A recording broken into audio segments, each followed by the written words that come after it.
Good evening, this is Gavriel Jacknin, and welcome to Halacha Day number 1155. Halacha Day keeps the Yetzer Hara away.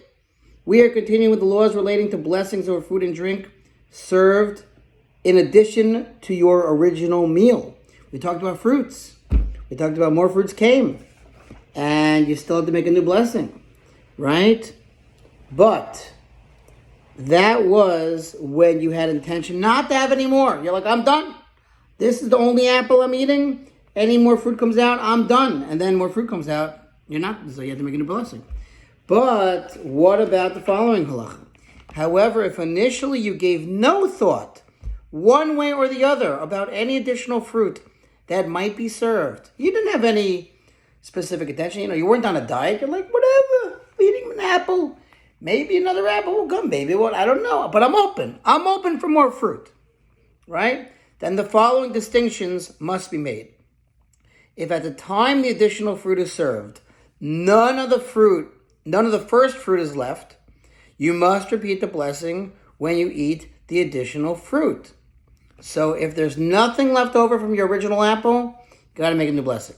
However, if there's still some of it left, there's a little bit of apple left, it's questionable if a second blessing is necessary over the additional fruit. Therefore, it is advisable that you exercise caution when reciting the blessing on that ha'etz initially from the apple, the first apple, to have in mind to exempt whatever may be served later. Say, you know what? I'm making a blessing of the apple, but maybe if other stuff comes, this should count for that as well, and then you're good to go, right? Now, if you gave no thought to additional fruit and had nothing in mind, since it is questionable if the blessing must be repeated, you should avoid eating the additional fruit. Now, says the footnote here, the Mishnah Berurah rules that provided some of the original fruit is left, even though your thoughts were undefined, no blessing should be said over the additional fruits. That's what the Mishnah Berurah says. So once again, you had an apple, you had nothing in mind. You thought, you weren't saying this is the only apple I'm going to eat. You had no intention. Another apple, you finish your apple, another apple comes your way.